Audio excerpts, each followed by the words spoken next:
अस्सलाम वालेकुम, this is ODA foxtrot from defence outpost. तो आज हम लोग दो काफ़ी इंटरेस्टिंग न्यूज़ के बारे में बात करेंगे। पहली हमारे JF-17 ब्लॉक 3 से रिलेटेड है और दूसरी जो है वो इंडिया के INS ब्रह्मपुत्रा जो उनका गाइडेड मिसाइल फ्रिगेट है उसके रिलेटेड है, जो कि रिसेंटली कल अपने रेट्रोफिटिंग के दौरान जो है सैंक हो गया था। आज इन दो न्यूज़ पर बात करेंगे। अगर आपने अभी तक चैनल को सब्सक्राइब नहीं किया तो please make sure to like this video and do subscribe the channel. अब पहले जो है हम इंडिया वाली न्यूज़ को डिस्कस करेंगे, क्योंकि कुछ ही दिन पहले हमने वीडियो बनाई थी जिसमें हमने इंडियन प्रोपेगेंडा को अनकवर किया था, जिसमें उन्होंने कोशिश की थी चाइना में जो उनके शिपयार्ड के अंदर सबमरीन से रिलेटेड एक एक्सीडेंट हुआ था उसको उन्होंने पाकिस्तान का रंग देने की कोशिश की थी कि कैसे ये पाकिस्तान की Hangor class type 39 B class की सबमरीन हो सकती है। तो वो जैसे कहते हैं ना, कारमा इज डैश, तो वही आज इनके साथ हुआ है। कल इनका जो INS ब्रह्मपुत्र है जो कि एक एडवांस फ्रिगेट है गाइडेड मिसाइल, वो इनके मुंबई के डॉकयार्ड पर शिपयार्ड पर जहाँ पे उसकी रेट्रोफिटिंग का काम चल रहा था उस दौरान उसके अंदर एक आग लगी है और उसके बाद जो है वो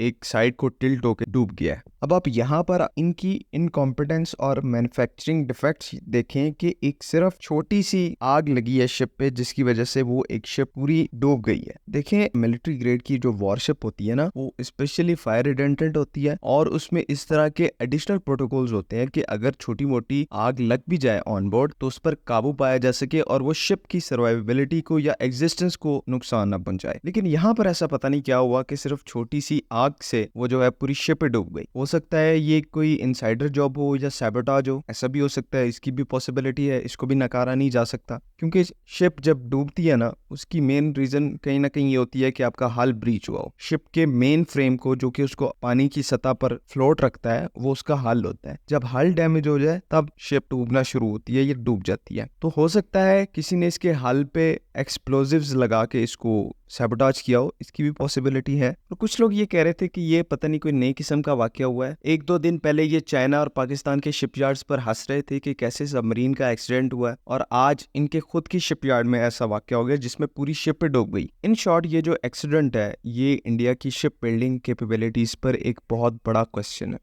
बाकी हम अपने पाकिस्तान के JF-17 ब्लॉक 3 की तरफ चलते हैं। देखिए, JF-17 ब्लॉक 3 को लेकर जो एक मेन परसेप्शन है, कैपेबिलिटीज तो उसकी एक साइड पे है ना कि एक केपेबल 4.5 जनरेशन का एयरक्राफ्ट है, कैपेबिलिटीज को उसकी साइड पे रखते हैं। JF-17 ब्लॉक 3 के फ्यूचर को लेकर एक बहुत बड़ी मिसकंसेप्शन आ गई थी मीडिया के अंदर। वो ये थी कि JF-17 ब्लॉक 3 जो है थंडर सीरीज का एंड है, मतलब इसके बाद JF-17 थंडर के प्रोजेक्ट के अंदर कोई एयरक्राफ्ट नहीं बनाया जाएगा। JF-17 block 3 is practically the end of JF-17 Thunder programme. ये सारी कंसेप्शन इससे पहले मीडिया के अंदर थी, लेकिन अब पिछले 3-4 महीनों में इस चीज को चेंज किया गया। आपने सुना होगा पिछले दिनों में एक थंडर PFX नाम के प्रोजेक्ट को पाकिस्तान एयरफोर्स ने अनवील किया था अपनी एक डॉक्यूमेंटेशनल वीडियो के अंदर। अब वो थंडर PFX है क्या? देखिए, तुर्की ने जब अपना 5th जनरेशन एयरक्राफ्ट बनाया था उन्होंने उसका नाम रखा था TFX फाइटर, तुर्की फाइटर X, जो कि एक 5th जनरेशन का एयरक्राफ्ट। X डिनोट ही एक 5th जनरेशन प्लेटफॉर्म को करता है। तो इसी कॉन्टेक्स्ट में अब तुर्की ने जो है TFX को आगे कान के अंदर चेंज कर दिया, जो कि एक practical 5th generation fighter aircraft है। तो अगर इसी कॉन्टेक्स्ट के अंदर आप पाकिस्तान के JF-17 PFX फाइटर को देखें तो इसमें भी अच्छी खासी पॉसिबिलिटी है कि JF-17 थंडर का ही एक वेरिएंट 5th जनरेशन एयरक्राफ्ट हो सकता है। अब यहाँ पर फिर एक सवाल उठेगा कि पाकिस्तान तो J-31 ले रहा है, हमें दूसरे 5th जनरेशन एयरक्राफ्ट की जरूरत क्या है? तो इसमें बात सारी आ जाती है इंडिजनाइजेशन की, इंडिजिनस टेक्नोलॉजी की, टेक्नोलॉजी ट्रांसफर की, और आपके अंदर कितनी कैपेसिटी है कि आप एक एयरक्राफ्ट को अपने कंट्री में डेवलप कर सकते हैं। किसी भी एयरक्राफ्ट को दूसरी कंट्री से बाय करना बहुत आसान काम है, इसकी भी अपनी कुछ मुश्किलात हैं, लेकिन अपने मुल्क से मैन्युफैक्चर करने से ये काम बहुत आसान है। लेकिन इसके कुछ शॉर्टकमिंग्स हैं कि आपको थोड़ा बहुत डिपेंडेंट होना पड़ता है दूसरी कंट्री पे स्पेयर पार्ट्स के लिए, वेपन्स के लिए, टेक्निकल सपोर्ट के लिए। लेकिन आपके इंडिजिनस प्लेटफॉर्म के अंदर ये सब कुछ आपका अपना होता है। आपका जो पैसा है जो कि आपको किसी और कंट्री को देना है अपना एयरक्राफ्ट को मेंटेन करवाने के लिए, वो आप अपनी कंट्री में रखते हो। अल्टीमेटली आपकी इकोनॉमी को फायदा होता है। अब यही कॉन्सेप्ट को तरजीह देते हुए इंडिजनाइजेशन के नेस्टैप को बनाया गया था, ताकि एक इदारा हो जो कि पाकिस्तान के अंदर रहकर नेक्स्ट जनरेशन इंडिजिनस टेक्नोलॉजीज पर काम करे। और नेस्टैप इस टाइम पर प्रोजेक्ट PFX, जो कि पाकिस्तान का अपना 5th जनरेशन एयरक्राफ्ट है, उसको लीड कर रहा है। ऐसा नहीं है कि अब J-31 हमें मिलेगा तो हम J-31 पे ही भरोसा करके बैठ जाएं कि अब इससे ही हम अपना सब कुछ करेंगे। ऐसा नहीं है, हमारे पास और भी ऑप्शंस हमने रखे हैं। एक तो तुर्किश फिफ्थ जनरेशन, वो तो हमने कान रखा ही रखा है, लेकिन हमारा अपना इंडिजिनस प्लेटफॉर्म भी साथ साथ चल रहा है।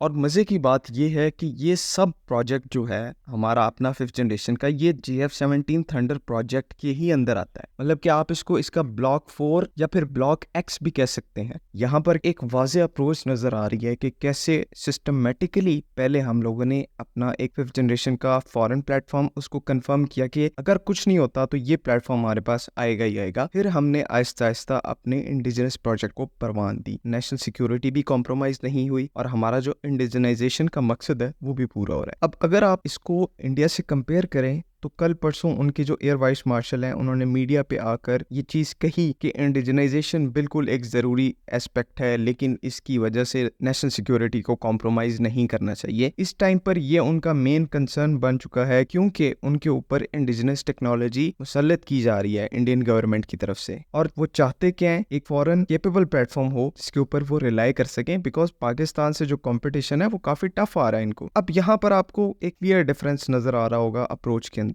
इंडिया ने पहले अपने फिफ्थ जनरेशन एयरक्राफ्ट को सिक्योर नहीं किया, उन्होंने पहले से ही अपने इंडिजिनस प्रोजेक्ट पर काम करना शुरू किया, जिसकी वजह से इसका जो फ्यूचर है वो अनसर्टेन हो गया कि अगर जो इनका इंडिजिनस प्रोजेक्ट है वो टाइम पर एग्जीक्यूट नहीं होता तो बाद में इसके क्या रिपरकशंस होंगे। उन्होंने इस चीज को नजरअंदाज करके अपने इंडिजिनस प्रोजेक्ट पर काम किया, तो यहाँ पर इन्होंने ये गड़बड़ की और यहीं पर इसी स्टेप के ऊपर पाकिस्तान एयरफोर्स जो है वो बाजी ले गई। पहले हम लोगों ने अपना एक फिफ्थ जनरेशन प्लेटफॉर्म फॉरेन से उसको कंफर्म किया, उसके बाद जब वो चीज कंफर्म हो गई कि हमारे पास फिफ्थ जनरेशन एयरक्राफ्ट जो है वो आएगा, तब हम इजीली अपने इंडिजिनस फिफ्थ जनरेशन एयरक्राफ्ट को डेवलप कर सकते हैं, जो कि ऑब्वियसली JF-17 ब्लॉक 4 या ब्लॉक X ही होगा। मतलब कि JF-17 प्रोजेक्ट के तहत ही वो फिफ्थ जनरेशन एयरक्राफ्ट डेवलप किया जाएगा। तो यहाँ पर आप एक क्लियर स्ट्रेटेजिकल विन देख रहे हैं जो कि पाकिस्तान एयरफोर्स ने अपनी तरफ की, और ना सिर्फ इससे JF-17 का जो प्रोजेक्ट है वो दोबारा से ऑन एयर हो गया, बल्कि हमारे जो इंडिजिनाइजेशन का जो मसला हमें कई दिहाइयों से फेस करना पड़ रहा था वो भी सॉल्व होता हुआ दिखाई दे रहा है। और किस तरह से पाकिस्तानी डिफेंस इंडस्ट्री बूम हो रही है इस टाइम पर, वो देखने वाली चीज है। आपकी जो फ्रेंडली कंट्रीज हैं, फॉरेन कंट्रीज हैं, वो फाइनली आपकी टेक्नोलॉजीज के ऊपर कॉन्फिडेंस शो कर रही हैं। तो ये इस टाइम पर जो हमारे डिफेंस सेक्टर के हवाले से जो भी काम हो रहा है वो काफी सिग्निफिकेंट है, और इसी चीज को हमें जो है वो आगे कंटिन्यू रखना है, और हमारा जो इंडिजिनाइजेशन की रिक्वायरमेंट है वो भी पूरी होती रहे। आई होप कि आप लोगों को आज की जो वीडियो है वो पसंद आई होगी और इन्फॉर्मेटिव लगी होगी। अगर वीडियो अच्छी लगी तो please make sure to like this video and do subscribe to the channel. अगली वीडियो में मुलाकात होगी। अल्लाह हाफिज़। पाकिस्तान जिंदाबाद।